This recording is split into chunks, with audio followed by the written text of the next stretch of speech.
La la la la la la la la la la la la la. I'm going to get you to sync it up to that now. That's going to be a nightmare. What are you doing? That was our theme music. Oh, right. I was trying to sing along with it as it was coming in. And I'm trying to project how it was going to come in, and yeah. I had not no in my idea. key. I thought you'd had a stroke. What was that? It's not in my key, but I just thought I'd try something different. You were sitting there in quiet. I'm like, oh, I'll play the theme music for you. La la la la la la la. Well, into the Austenverse. La la la la. Thank you, Mary. You've delighted us long enough. Wow. Hello. Hello. You were going to send me a quote. I did. I don't think you did. I think I did. On what? Ah, you did. Oh, imagine, because for a second I was like, who did I send that quote to?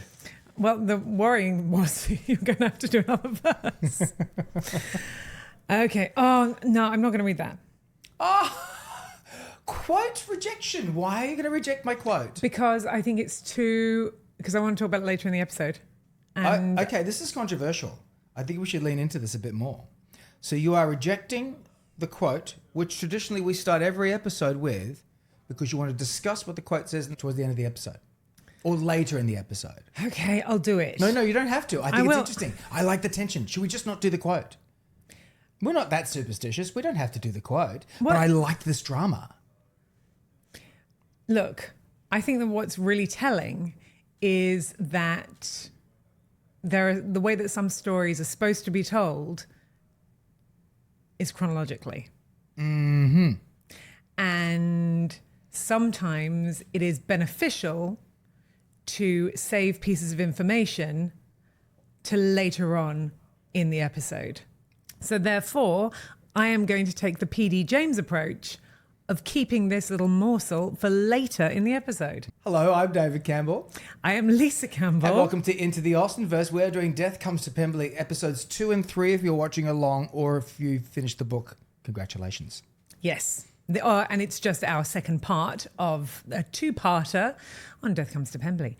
How have you been this week? Pretty good. Yeah, pretty good. I've enjoyed watching Death Comes to Pemberley with the kids, especially. Yes. We have... they love a murder mystery. They do. Let's get them on some true crime podcasts. These kids love a bit of true crime. But they do. They really do. And I think that that's also an interesting aspect for Austen as a whole. What else is happening in your life at the moment? Well, obviously I'm still full bearded. I'm a bearded dragon, which means I'm still not quite back at work. I've got some interviews starting this week. I feel like you were saying this morning that it's starting to rev up towards a school year as well. Like, yes. There's some sports for schools that's starting early to get the kids' cobwebs blown off and legs moving and all that sort of stuff. So that's beginning as well. It is. Also, can I tell you some exciting things as well that's happening Into the Austenverse? Mm-hmm. We've got some new listeners, so welcome Sarajevo. And Miss Sarajevo, she's back. Yeah, we've got 2 listeners in Bosnia and Herzegovina. And this is like the Eurovision of Austenland. Go on. Well, I'm going to spoil that in the sense that we are massive down south in America. Our Texan numbers have gone through the roof. Really? Bless your heart, Texas. We love y'all. Absolutely. Texas and South Carolina are bringing it home. Well, I wonder what that is. I wonder if that's just Discover. Or I wonder if there's a thrust of Austen enthusiasm down there. Maybe it's that deep southern charm. Well, also, there's the sort of the Regency era and that sort of the big opulence, which can happen in Austen's world, can match that southern charm. Yes, opulence. Yeah, so that's just to pop that out there. Obviously, welcome to all of our faithfuls, our Australians. But yes, I just wanted to celebrate the Texan and South Carolinian contingent. Carolinans? The Southerners. Yeah. Yeah. Hooray.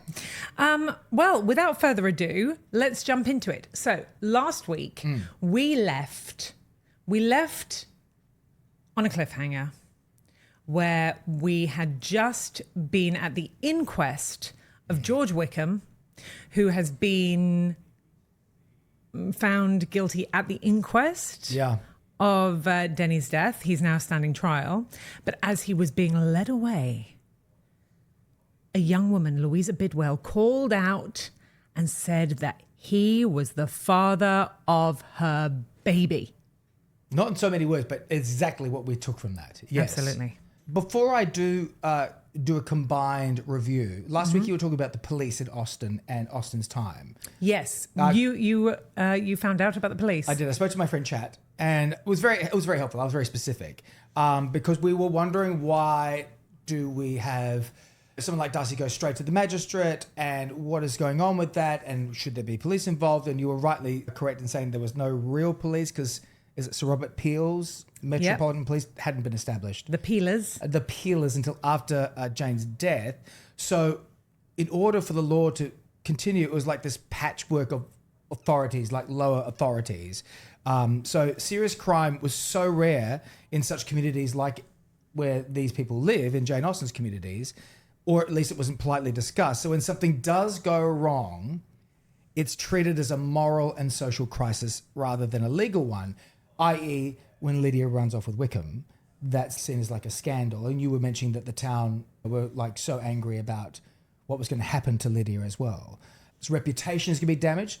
So who do they go to? They go to Darcy, because he's the most powerful person in Derbyshire, and he's the one who solves the issue. Mm-hmm. So it's almost like everyone's sort of looking out for each other. It's not quite surveillance society, but there is a term for it, which is called, where did I put it? I put it right here. A village is a panopticon with T. So basically that's this idea of... A panopticon with T? Because of the period of time. Oh. Yeah. A panopticon is like this idea of power works best when it's invisible and constant, and when people enforce it on themselves. So it's almost like a version of surveillance society. Like everyone is kind of the law, and everyone's the moral arbiter of each other. Which I suppose, but it's also that sort of aspect of feudalism as well. Yeah. That it's that hanging over. So I found out about the legal system. Right. Which I think follows the panoptical situation. You said it much better than I did. I don't even know whether I said it correctly. But Neither do I. The legal system, there's some really wild things about it. So, for example, as we'll see in today's episodes, it follows quite a traditional idea of what we think, with the jury and the defense barrister and the prosecutor and a judge. So we're sort of aware of that. It looks familiar to us. But in the early 1800s, less than a third of the cases had a defense counsel. So it was a very rare thing. And you'll see in today's episode that the judge in particular is very disdainful of Alveston for jumping in, and Colonel Fitzwilliam refers to him as an upstart and all that sort of thing. For his London-like ways. Absolutely. And he's so modern. Because he's objecting to things that were happening during the trial. And aside from treason, people didn't have defence counsel at all until the 1730s, because it was assumed that if a man was honest, he required no defence. So you just had to defend yourself. Or not. If you did, you don't need to defend yourself, because that's an honest man. Yeah, so right. Yeah, I presume that he's a colonel. Or and that's the other thing, which is the fact that apart from really serious crimes, aristocracy wouldn't be charged. Right. So, for example, you couldn't be found guilty of debts until way into the 1800s if you were aristocracy. Those just had to be brushed aside. It's so interesting to see how I can, and I'll come back to this later on in the episode, I can see a hangover into the royal family. Oh, God. Sorry, I'm going to mention them. Not that one, you're fine. It's all right, you can unclench. I'm not going to mention him. But just no one does anymore, even in the royal family. He's not a royal member of the royal family anymore. No, he's not. But I guess the idea of the firm and how they operate, I can see the echoes of that within the much smaller situation at Pemberley. 100%. Yeah. Which I think is very interesting. But one other thing I want to discuss, and we'll get to it later, is that the executions. I mean, obviously, they were all the rage. Yeah, people would go and watch for fun. But also, they were encouraged to watch. Right. Because it was a deterrent. Right. So yes, there is that aspect of the fact that, this seems so brutal, but up until I think at least into the late 1700s, you would have bodies on gallows just hanging, like particularly like gibbets and scaffolding at the edge of roads of highwaymen and ne'er-do-wells who were there and just hanging as a Games of Thrones stuff, isn't it? Yeah, absolutely. I remember there being near where I lived, there was a gibbet. Didn't have anyone. What is a gibbet? Because I only think about them with Crocs. You keep saying the word, and I'm like, it sounds really adorable. I think like that's people's what heads on your Crocs. Like, oh my god, look at the gibbets. It's so cute. Is What it are you, the a right hangman? thing? Yeah, it's a. I think you're probably right. A gibbet is a tall gallows-like structure used historically for the public display of executed criminals' bodies. Well, Crocs, we need to talk. What's going on with you taking words like that and making it something cute? Although it's been a couple of centuries. But yeah, there was one near where I grew up, and it was still standing there when I was a kid. Like, we'd drive past it. And did you know what it was? Yeah, my parents would tell me what that was. Oh wow! Well, not as a deterrent. Yeah.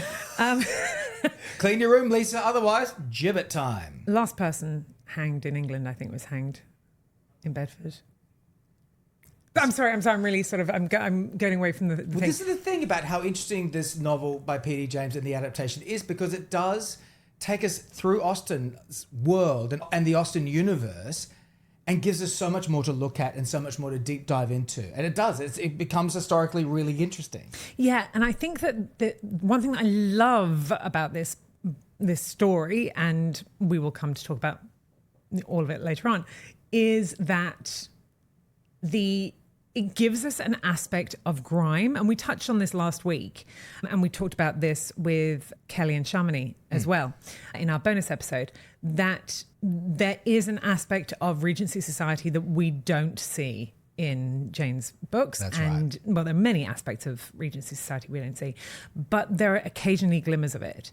And there's something that actually P.D. James talks about in her notes at the end of the book, where she talks about how in Pride and Prejudice, the younger Bennet girls returning from a visit to the officers stationed at Meryton reported among the trivial news that they bring that a private has been flogged. And so occasionally you'll just hear of these things which are incredibly violent and seem at odds with the polite society that we're aware of. And just seeing those glimpses of it, I think, is a fascinating window into not only Regency society as a whole, but also into the world that which Jane herself would have been living. Yeah. And there's touched on in Mansfield Park as well, where she touches on slavery and stuff in that too. So she does glance that way, but yeah, we can deep dive into it. Shall I go through the episodes real quick? Okay, episodes 2 and 3. Fitzwilliam visits Wickham in jail. He has a reason for keeping quiet. He's a solid alibi for murder. Meanwhile, Elizabeth cancels the ball. We were so worried about that last episode, but she's done it. But she's intrigued by the burnt letter that Colonel Fitzwilliam left in the fire. She tells Hardcastle about seeing a woman believed to be a ghost in the woods. Elizabeth and Darcy quarrel because Darcy supports Fitzwilliam marrying Georgiana. Yes, this is happening too, while Elizabeth believes she should be marrying the love of her life, which of course is the lawyer Alveston. Georgiana declines Alveston's proposal, and he still goes to help Darcy and Wickham at the trial. Believing he will be acquitted, Wickham persuades Darcy to fund his and Lydia's travel to the New World, America. Hi, America. Meanwhile, Elizabeth learns that Wickham used a false name, seduced Louisa Bidwell, and fathered a child. She points at him in the end of the inquiry. In episode 3, we're awaiting the trial. Wickham admits to Darcy, yes, that's my baby. George is my baby. Louisa tells Elizabeth that on the morning of the murder, she met with Captain Denny. So now we see the whole thing's coming into play here with Denny and Wickham and what they were arguing over. So Louisa is the mother. Yep, Louisa Bidwell is the mother of the baby. Now we know that the woman that we think is a ghost in episode 1 isn't a ghost at all, but it is Mrs. Young. That's right. Mrs. Young from Pride and Prejudice is back. She's very prevalent in this and the book as well. And we find out that she is indeed Wickham's sister, and she wants to adopt George. And that is where it all starts to fall apart. And then we also find out that Denny actually is kind of murdered, but kind of by accident, by the sickly Will Bidwell, who's near death in the cottage on Pemberley. He's a young man, and he just wanted to, be upstanding for his sister, and that's how it happened. But he makes a deathbed confession. So he saw a man in uniform, assumed that this was the man who'd left Louisa up the duff, hit him with a stick, and Denny falls to his death and bashes his head. Denny did it dead. And then we get Darcy, who is in town with Wickham. Wickham is trialed by a jury and is found guilty and is going to hang. And then Lizzie comes in and saves the day with the deathbed confession letter from Will. Oh, by the way, at the end, Elizabeth and Darcy are pregnant. So that's kind of in a nutshell, a very rough nutshell, what happens in those 2 episodes. But it is different to what happens in the book. Yes, it is. Things that I want to talk about. Please do. Mrs. Young. Right. So obviously we had the spooky woman, the Mrs. Riley. Yep, the ghost of old Mrs. Riley in the woods. And it wasn't the ghost of old Mrs. Riley. Not at all. It was Mrs. Young. I love this device. I love it so much. I mean, at the end, I think it was during episode 5 or 6 of the watch along of Pride and Prejudice, we posed the question, who is Mrs. Young? Yeah, who is she? And I think you said that you don't want to read any Mrs. Young fanfic, but it turns out you did. Yeah, I hadn't met P.D. James at that time. You didn't think that P.D. James would be writing Mrs. Young fanfic. Yeah. But, I mean, it's just perfect. So in Pride and Prejudice, we learn that Mrs. Young is the woman who's been brought in to act as a companion for Georgiana and is ultimately the woman who took her to Ramsgate for Mr. Wickham to elope with her. Yeah. And then Mrs. Young comes back into the picture once Lydia and Wickham have run off together because she is running a boarding house in London. So, yeah, the question is, as you posed, who is Mrs. Young? And we are now learning, yes. So she's the half-sister of George Wickham, which, could be, you could feel as though that's crowbarred in, but the way it's done is so good because you've got so many qualities of Wickham in Mrs. Young. Everybody seems to be charmed by her. So you've got Colonel Fitzwilliam is charmed by her. Absolutely. He's the one who sort of advocates for her in the book to Darcy. Yeah. Like, this woman is legit, and maybe she wants money for stuff, but what else is she supposed to do, Darcy? Yes, and this is the thing that with Darcy, and again, beautiful use of their established characters, that Darcy is furious that Colonel Fitzwilliam could ever trust Mrs. Young because she had blackmailed people in the past. And Colonel Fitzwilliam turns around and said, but you must have paid her off not to say anything about Lydia and Wickham. And she never did. The bad blackmailers are the ones who hang on the gibbet. Right. The good ones are the ones who work out how much you can give them and maintain their silence. I like the fact we've delineated between good and bad blackmailers finally. Well, she's a professional. A professional blackmailer, and this is a lesson for the kids at home, are the ones that once they get paid, mouth stays quiet. Keep it stum. Keep it stum. It's so, so good. And I think that it's satisfying to us as a reader to see that. It also really plays to why Wickham would go back to her, why he, in the first place, we learned that apparently Wickham had advocated for Mrs. Young to be that governess for Georgiana, right. Which again works out. So all of that is just so tightly plotted. Yeah, what I loved about all of that stuff too is that P.D. James took what was in Pride and Prejudice with Jane and was like, I'm going to connect more dots. And I think that's really satisfying because you sometimes do see characters in movies or TV shows, you go, well, what's going on with that person? We never find out. But this is a really great way to say, oh, there was a reason why she's always looped into Austen's land. And now we're going to see more of her. Yeah, and that rich reverse engineering, it's expertly done. Oh, so good. So good. I love it. I will say it's expertly done in the book. Yikes. And that's when I'm going to start on the TV show.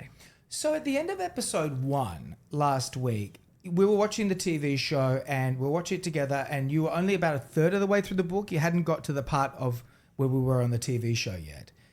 And already in the TV show, I started to go, you don't need to do this. You don't need to do this. Or let's lean into why we're doing these things and what are the choices here. But in episode 2 and 3, it really takes its own liberties. And I'm sure that there are reasons behind that. I'm sure the writer and the director thought, we need to make this more filmic. It needs to have different characters brought in. We need to have an expansive style. We need to make sure the viewer's engaged. However, by not having that propulsion of the death at Pemberley, inquest trial, that P.D. James takes us on this train and sort of keeps things close to her chest, by revealing things too soon, I think you take the tension out of the TV show. Here. I completely agree.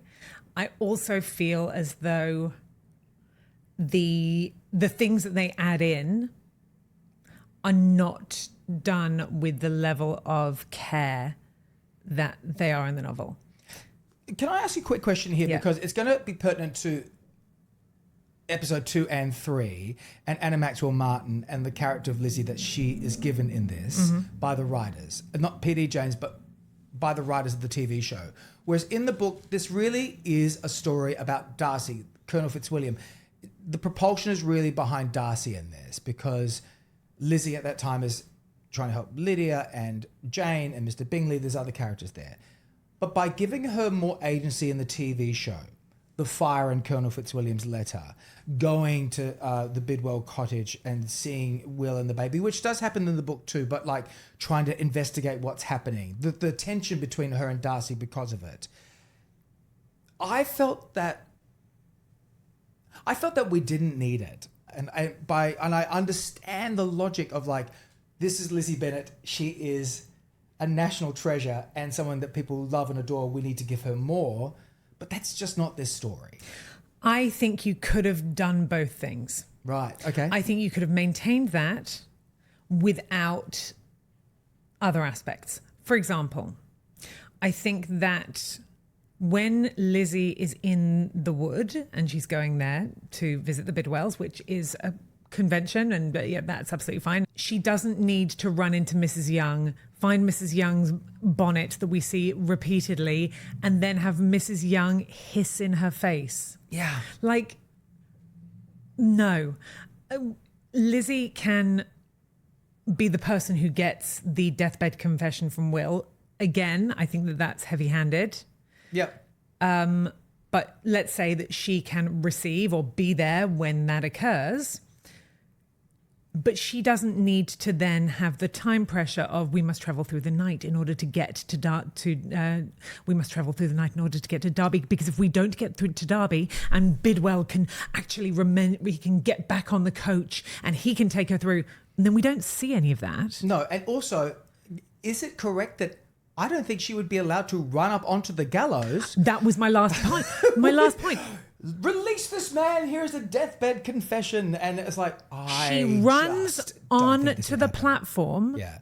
So she's gone to the judge, then runs onto the platform with other people being hanged. To save the day. Saves Wickham, and then within seconds, 2 other people are hanged, maybe up 2 feet away from her. Yeah. It's absurd. It wouldn't happen.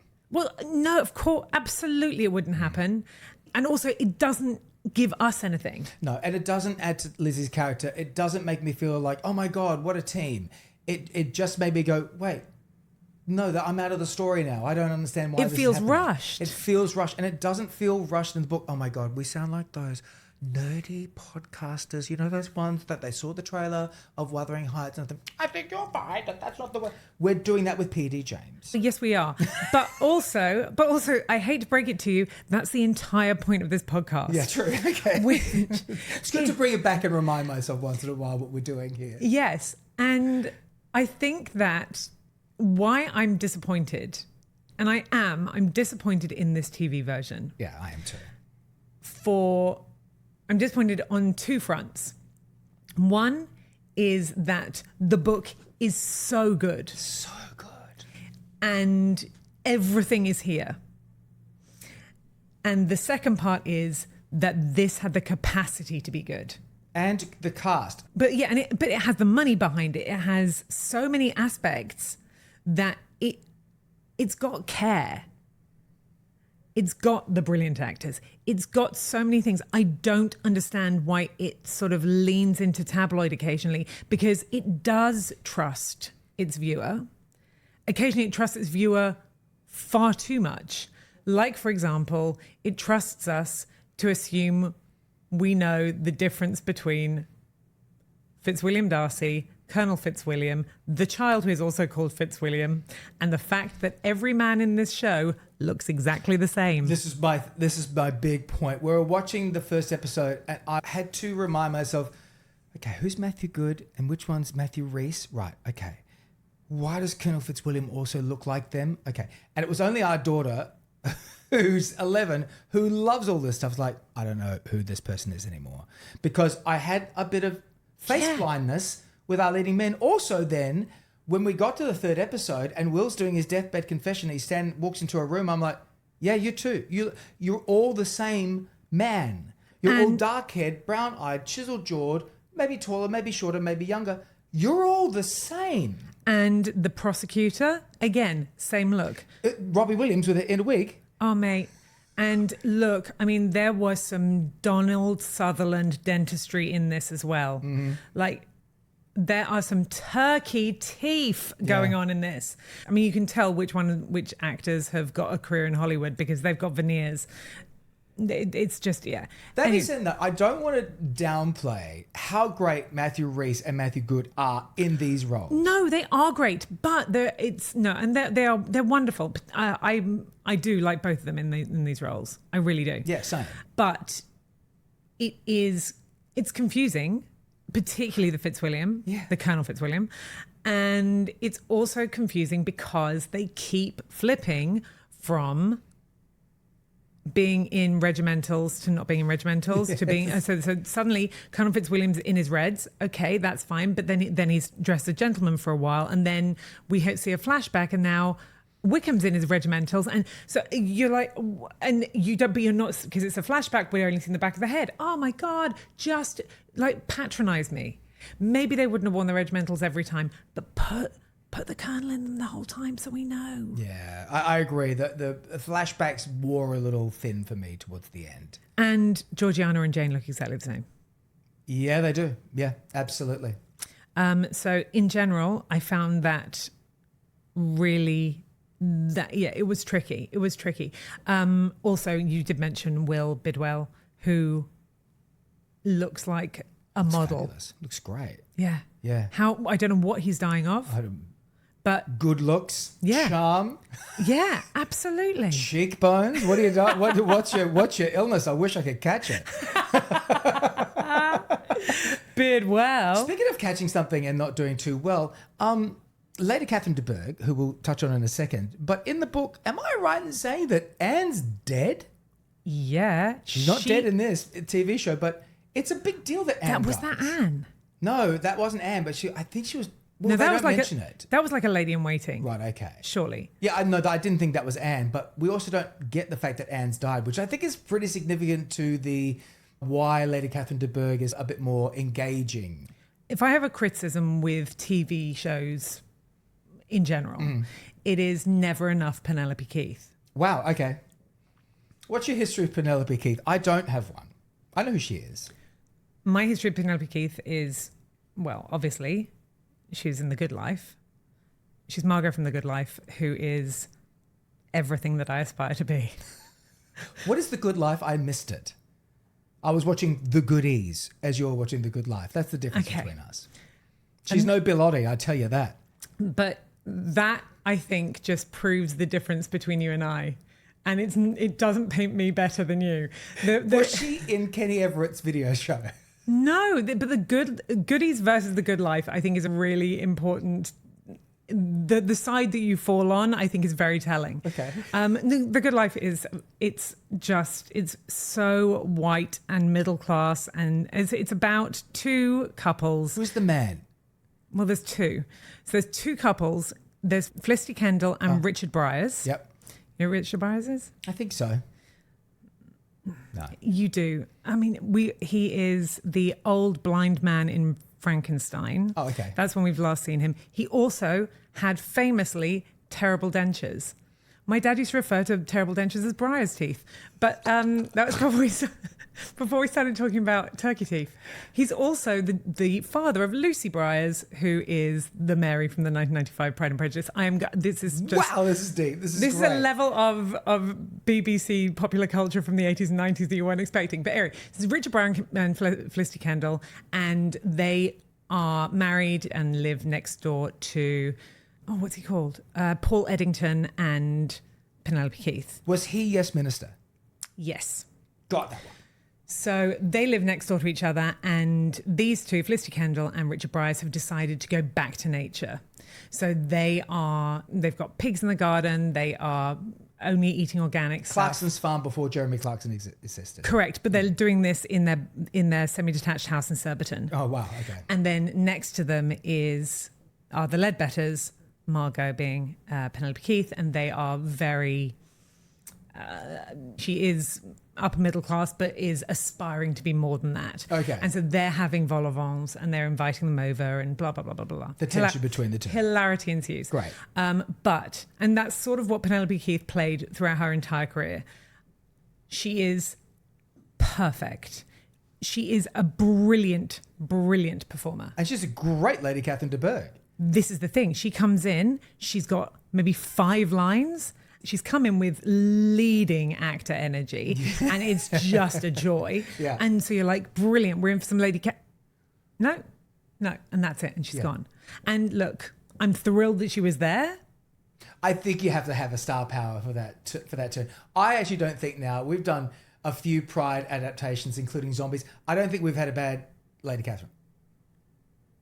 I think they've all been good. I think they have, but I think this is... this is the one that leaves me wanting more. Oh, wow. Oh, my God, she's so good. But she used to teach me as well. Oh, there's a bias here. You should have declared that at the top of this. I didn't get to it. You asked me about The Good Life. You're right. You're right. I got distracted. Do you know what else distracted me when we were watching this with our beautiful cherub-faced children? Is that there is a sex scene in this show. Not a full-on, like, we're not talking heated rivalry, but we are talking bodice ripping, skirt lifting, Darcy nippling scene. Look, it's not even, you've made it sound, I mean, this wouldn't be on Mr. Skin, but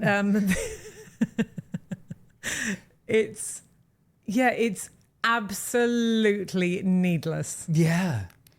Just why bother? We have to prove that they're having a baby at the end of it. I assume they're having sex sometime. And also, they wouldn't be pregnant within a day. Well, maybe they've had sex more than once. I would hope so. But regardless, we don't need to see that. Can I ask a question then? Uh-oh. We're in 2026. We are in a world of euphoria. I've never seen it. Heated rivalry. We're yet to watch it. But there are like more shows which have more edgy sex scenes now. Is there room in Austen adaptations in the future, maybe Pride and Prejudice or something that's coming up this year, Sense and Sensibility, where that you could have, if the characters aligned, a sex scene? Discuss. I mean, I think we'll leave that for Wuthering Heights, right? I mean, yes, I suppose you could, but none of the sex would happen in the time frame that we're seeing. I mean, maybe, you know, Lydia and Wickham. Or, you know, when those two go off in Emma and they leave at the fence. Yep. That could happen then. But yeah, I struggle to think about it. Look, it felt crowbarred in here. I'm like, we don't need this. This is unnecessary. But also, that is that what we're coming to this for? Yeah. No. And my other point of what we are coming to this for, and I think where they missed the mark, and maybe it's because we're so used to now elevated television. This is 2013.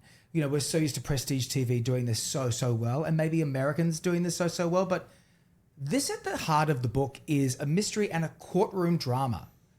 And the courtroom drama didn't hit for me in this. I felt like it really started to lose steam. There was just no tension. The tension was just dissipating in front of my eyes in this courtroom. And that's why, especially when they were cutting away to other scenes, you know, I almost want Wickham to be like, you can't handle the truth. That's what we wanted. We wanted the tension to build and build and build, but it just didn't land. Yeah, I think that's completely true. And again, I recognize that in the book, you have a number of the reveals happen in long conversations that happen post-trial. Particularly a long conversation that Colonel Fitzwilliam has with Mr. Darcy, and where you learn so much. Alverson has a different one. So you've got that sort of thing, which you could look at, you could have and then have in flashback if you needed to. Mm-hmm. But it just, the trial itself in the book has some really exciting things, particularly the tension between Darcy and Mrs. Young, mm-hmm. and the fact that in the book, Darcy messes up on the stand. Yeah. And he is left having said what he feels he should have said. And he feels like he's going to send him to the gallows. Yes. So the question that he's asked is, when you saw Mr. Wickham over Denny's body and he was saying, my only friend, I killed him. Mm-hmm. What did you think? And Darcy said, well, I didn't think he actually meant that he killed him. I assumed that what he meant was that his actions up until that point had resulted in this man's death. And he takes a big, deep breath before then. There's a pause, and then he says that. And he realizes that no one thinks that he actually thought that. The prosecutor's like, you thought all of that in the seconds that you saw this in the dark. That was your first thought. You didn't look for anybody else. You didn't look for a poacher. You didn't assume that there was anyone else in the forest. You just assumed that somebody else had killed this man. And even though this man was confessing to it there and then. And I mean, that's such a compelling argument. Yeah. And then Darcy is absolutely thinking that he's sent him to the gallows. And all of that is not there. No, there's no tension there. And I also think that would have been much better to have an older person play up against Alverston. Robbie Williams. Robbie Williams. Robbie Williams was just miscast in this one, I think. You needed someone with more gravitas. That would have been a great star turn to have right at this point in time. If you paid for Penelope Keith, you could pay for someone else right at this point in time to really ratchet up the tension. Mm-hmm. So at least we as viewers, if it's not in the script, we go, oh boy, there's someone with authority on the screen. Yeah. And it just didn't have that. But I agree with you. Yeah, absolutely. And that was a terrible place in the courtroom for Colonel Fitzwilliam to say, by the way, Alverston, he's probably going to hang you. You can have Georgiana. Yes. Well, choose your moments, Colonel. And also, after they've found Mr. Wickham guilty, Mrs. Young runs out of the courtroom. Mm. Darcy follows her, which is That's odd. What happens. Yeah. I don't know why he would do that when literally his brother is facing the gallows, and it's crazy that he follows Mrs. Young out there. Yeah. He runs out, follows her out onto the court steps, and she then confesses everything, including the fact that she's Wickham's sister, on the court steps. It's a mess. It really is. And I think it's disappointing. But one of the things that I wanted to talk about is the question that P.D. James posed that we talked about last week, which was that when she approached writing this, she wanted to look at how Darcy had changed so much between the first and the second proposal. Yeah, yeah. And I don't think that the TV adaptation approaches that at all. If anything, it puts in a whole aspect of tension between Lizzie and Darcy that doesn't exist. It doesn't exist. And doesn't need to. Mm-mm. I mean, there's certainly doubt in the book. I think that there's doubt of Lizzie and Darcy in the book when they think about Wickham, which I think is really important to the character and why their motivation is the way it is. But it's not this sort of like I said, anytime they did something like that, it diluted the tension. Yeah. But in the book, Darcy explains to Elizabeth that the reason behind it all was the fact that he was deeply in love with her, head over heels in love with her, and yet his duty to Pemberley was so great that he recognised that his own feelings were secondary, which is something that Georgiana does in this, which I can appreciate. They are endeavouring to give women more agency in this, so we will give them props to that. But in answer to P.D. James's question, I think she does it so well, which is so the thought being that He loves her in spite of himself, which we understand, but in doing so decides that he is going to almost self-sabotage, knowingly self-sabotage, so that the first proposal is so abhorrent and so cack-handed that she will refuse him, and that will allow him to walk away. Mm. And then when she accidentally turns up at Pemberley, he realizes there's no chance. He's lost. Yeah, he's just going to be in love with her, and this is it. And he's got to not only pursue her, but try and make amends for everything that's gone previous. And I think that that's, again, it's a reverse engineering of that very, very small amount of time, but it's beautifully done. That reasoning is solid. Okay, we've come to the point of the episode where I'm now going to ask you to read the quote at the top of the page. And now I think you'll see why we had this sort of discussion, because this is not in the TV show, spoiler alert. But Lisa, if you could read the quote. So this is in relation to what is to become of Georgie, the baby, the illegitimate baby. The person who is discussing this is the housekeeper, Mrs. Reynolds. She has, 1 second, I've got to go back one tiny bit more. Sure, please do. Because otherwise it's one sentence prior to this. You may remember, madam, my speaking of my brother's widow, Mrs. Goddard, who for some years has kept a successful school in Highbury. One of her parlour boarders, Miss Harriet Smith, married a local farmer, Robert Martin, and is happily settled. They have 3 daughters and a son, but the doctor has told her that it's unlikely that further children can be expected, and she and her husband are anxious to have another son as a playmate to their own. Mr. and Mrs. Knightley of Donwell Abbey are the most important couple in Highbury, and Mrs. Knightley is a friend of Mrs. Martin and has always taken a keen interest in her children. She was good enough to send a letter to me in addition to those I received from Mrs. Martin, assuring me of her help and a continued interest in Georgie if he came to Highbury. It's an actual Austenverse, everybody. This is the MCU. P.D. James has put it into print. Emma and Pride and Prejudice, worlds colliding at the same time. When I read this, and I was so dying for you to read this part of the novel, because I loved it, racing along, but yes, it was all really good. And then I got there, I'm like, P.D. James, you genius. Oh, said my it all God. in the same time. This is Earth 616 for the Austenverse. This is amazing. It is so satisfying. I love it. Oh, you're angry about it. I love it so much. It is perfect. And again, it's just so delicate. And yes, I know that there's an aspect of us going, oh, it's there. It's just in there. It's just a sprinkling. If you didn't know Emma, it doesn't stick out like a dog ball. Mm-hmm. It's just perfect. So I'm sorry I brought up dog balls then. But you only brought up the one, to be fair. That poor dog. That poor dog. I don't know what happened to it, but it did make me go. Isn't it just perfect? How old was she when she wrote this book? 92. 92 years old. And she has literally created the Austenverse in that little paragraph. It's spectacular. Spectacular. I wish that there was another one. Another murder mystery? Another P.D. James book. I know. I'm going to have to go back and read some. Oh, no, but I wish there was another Austen P.D. James crossover. I wish that existed. I wish she'd started at 82.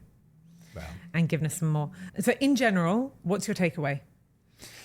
In general, my takeaway is you can definitely watch the TV show. The TV show is fun. It's well acted. There's great people in it that we all recognise. But at the end of the day, it does do a disservice to the joy you will get from this book that's, 374 pages long? You can do it in a weekend or a day or however fast you read.